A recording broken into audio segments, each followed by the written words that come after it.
Sahabat DBSMB, kembali lagi di podcast DBSMB.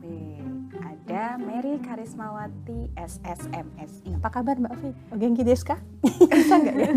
Alhamdulillah baik. Bu Mary apa kabar nih? Alhamdulillah baik juga. Sibuk apa Bu Mary? Ya biasa ya, sibuk mengajar dari rumah atau mengajar dari sini tapi daring ya, teman-temannya di rumah, saya di kantor gitu. Kemudian juga masih meneruskan juga tentang yang akan kita bahas hari ini ya. Kita akan membahas tentang apa ya Mbak Ovi? Tentang memora. Nah teman-teman mungkin masih terdengar baru ya atau terdengar asing, apa itu memora? Tapi kalau saya sih kayaknya nggak jauh-jauh ya. Memora, memori. Apakah sesuatu yang berkaitan juga dengan memori? Sebelumnya mungkin Bu Mary bisa menjelaskan apa sih latar belakang memora dibuat sehingga menjadi alat pembelajaran kosakata bahasa Jepang yang layak untuk digunakan. Baik, jadi memora ini berawal dari kosakatanya dari benar ya tadi memori, bahasa Jepangnya memorize, memori mengingat, memorize artinya mengingat, saya singkat jadi memora gitu ya. Ini adalah sebuah aplikasi pembelajaran untuk kosakata bahasa Jepang. Jadi nanti aplikasi ini gunanya untuk membantu teman-teman yang belajar bahasa Jepang untuk lebih mudah menghafalkan kosakata yang didapat kapan saja, di mana saja. Itu untuk sebenarnya berawal dari penelitian saya, ini sudah tahun ketiga ya, sehingga memora ini diwujudkan menjadi sebuah aplikasi Android begitu. Jadi pada awalnya saya kan mengampu mata kuliah tata bahasa Jepang, kemudian membaca, semua berpengaruh dengan banyaknya kosakata yang dimiliki oleh siswa begitu. Dengan adanya kosakata yang memadai, semua bahasa ya, tidak hanya bahasa Jepang, tidak hanya bahasa asing, tetapi semua, jika kita mempelajari bahasa maka memerlukan perbendaharaan kosakata yang mencukupi untuk bisa berkomunikasi. Nah, berawal dari situ saya menyadari bahwa siswa-siswa saya berdasarkan observasi mereka sering sekali mencatat ya, setiap ada kosakata maka mereka catat. Otomatis mereka ingin dong menginternalisasi kosakata tersebut menjadi bagian dari perbendaharaan katanya dan suatu saat pasti ingin digunakan begitu. Nah, tetapi berdasarkan penelitian yang sudah saya lakukan itu terjadi masalah dalam pencatatan ini. Jadi kadang-kala lupa mencatatnya di mana atau tidak dibaca lagi. Jadi setiap ada kosakata yang sama maka akan diulang-ulang. Nah, bagaimana ya caranya supaya hal itu tidak terjadi? Dan itu juga dikaitkan dengan mahasiswa yang berasal dari generasi apa Mbak Ovi? Generasi Z yang sangat lekat dengan gadget ya, lekat sekali dengan HP. Bu Mary, dari proses pembuatan aplikasi tersebut, aplikasi memora ini, tentu saja Bu Mary bekerja sama dengan tim dari Prodi Bahasa Jepang sendiri. Kemudian ada mitra nggak Bu? Ada kerjasama dengan prodi lain mungkin? Ada, jadi untuk realisasinya kami bekerja sama dengan Bapak Irfam Huda dari Departemen Teknik Elektro dan Informatika. Jadi Pak Irfam Huda ini memang spesialis untuk membuat aplikasi-aplikasi Android begitu ya. Dan dengan kerjasama yang baik itu, walaupun di tengah pandemi ya, pada saat itu kami berkoordinasi untuk membuat aplikasi memora ini sesuai dengan keinginan pengguna ya. Jadi user oriented begitu. Ya, jadi untuk pengembangnya itu selalu mendengarkan masukan dari kami. Misalnya sudah jadi ya APK-nya, aplikasinya, kemudian kami cek dan membutuhkan pembaharuan, maka itu akan segera direspon oleh pengembang begitu. Jadi segera diperbaiki begitu sampai saat ini. Itu prosesnya sampai berapa lama? Berapa awal lamanya? Atau proses revisi? Kalau untuk pembuatannya dari tahun 2020 kemarin ya, dalam mungkin kurun 1 tahun itu, dari 2019 akhir sampai 2020 akhir kemarin baru jadi aplikasinya gitu. Sekitar 1 tahun mencapai 1 tahun. Mungkin sebenarnya bisa lebih cepat andaikan mungkin tidak ada pandemi, jadi koordinasi mungkin lebih mudah begitu Mbak Ovi. Terus gimana Bu proses komunikasinya, daring kah atau tetap sesekali luring kah? Tidak, jadi kami untuk koordinasi awal itu kami luring ya, karena waktu itu belum pandemi, dan setelah pandemi maka kami dengan daring, jadi cukup dengan pembicaraan dengan WhatsApp seperti itu. Ada kendala apa selama proses pembuatan? Tentu saja kendala ini ya koordinasi dengan tim karena berjauhan dan juga kadang ketika kita menghubungi ada entah kendala sinyal atau kendala membalas message-nya agak lama seperti itu agak mengganggu, iya, mempengaruhi koordinasi begitu. Dan sampai akhirnya aplikasi ini tercipta ya. Dibilang tercipta selesai ya belum ya, belum, sudah ada fisiknya tetapi belum sampai pada tahap pengujian begitu. Ini Bu Mary kemudian ada pertanyaan.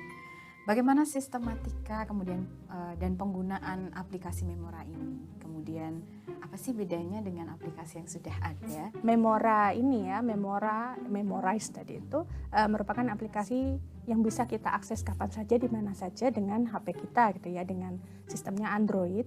Jadi dalam Memora ini ada, insya Allah nanti akan ada 3 menu. Jadi yang pertama ada memory game. Memory game itu nanti isinya adalah kita bisa bermain dengan game kosakata ya. Jadi ada pilihan kosakata kemudian gambar begitu.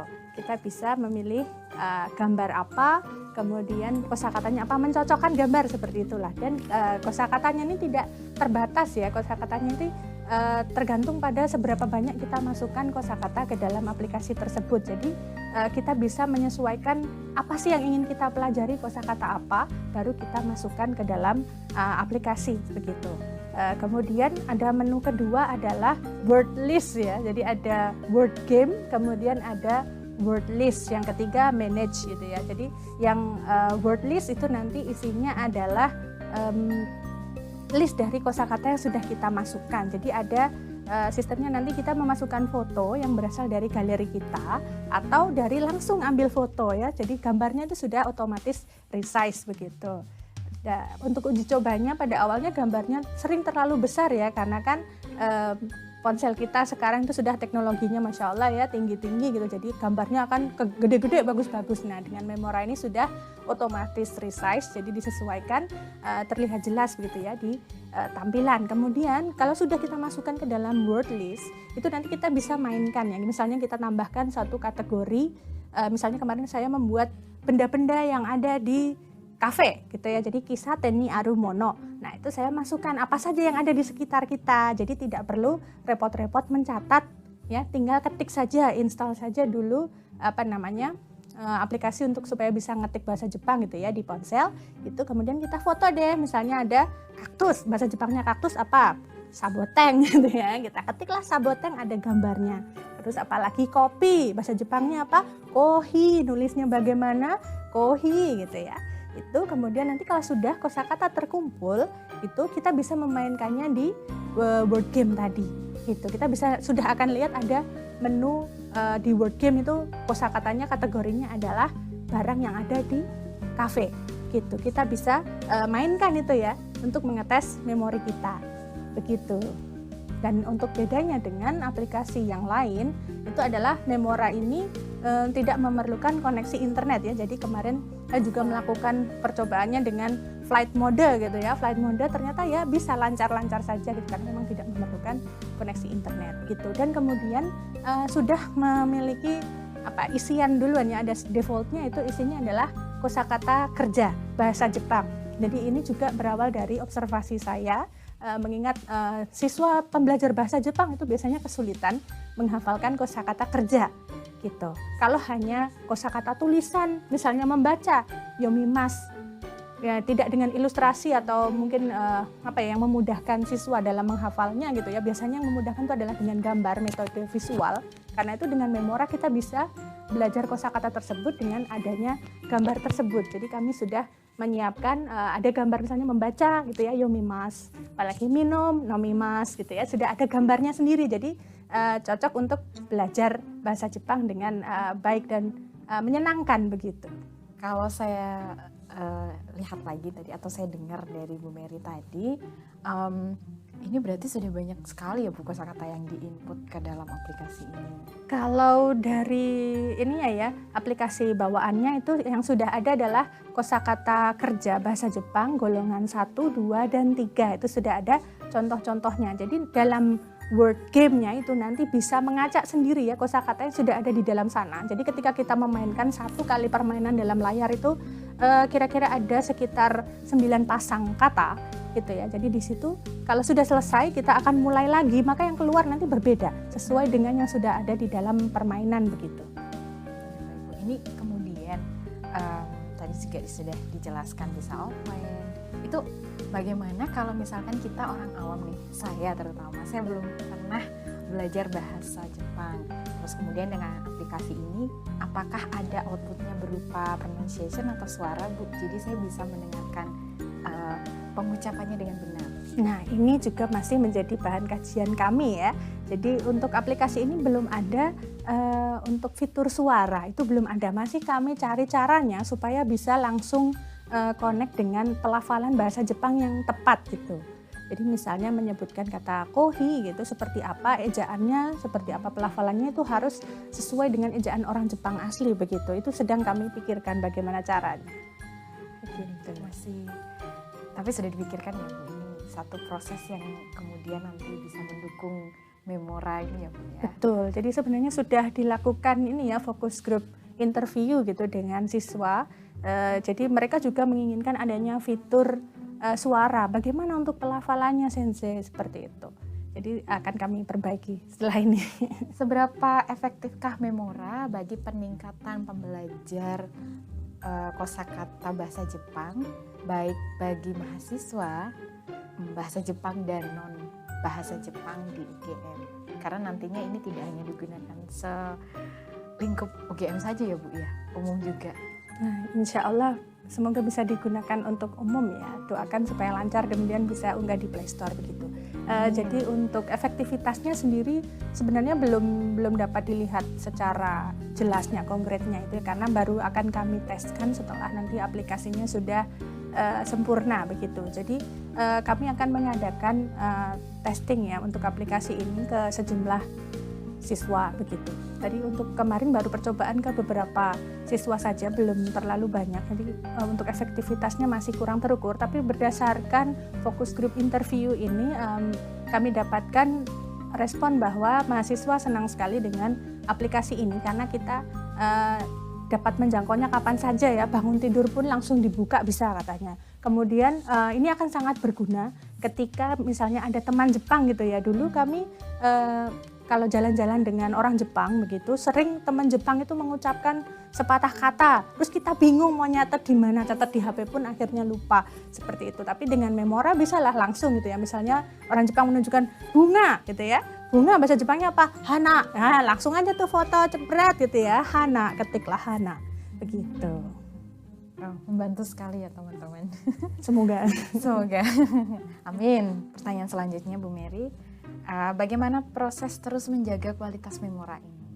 Apakah nanti setelah diuji cobakan secara luas akan ada feedback, kemudian ada revisi atau peningkatan lebih lanjut?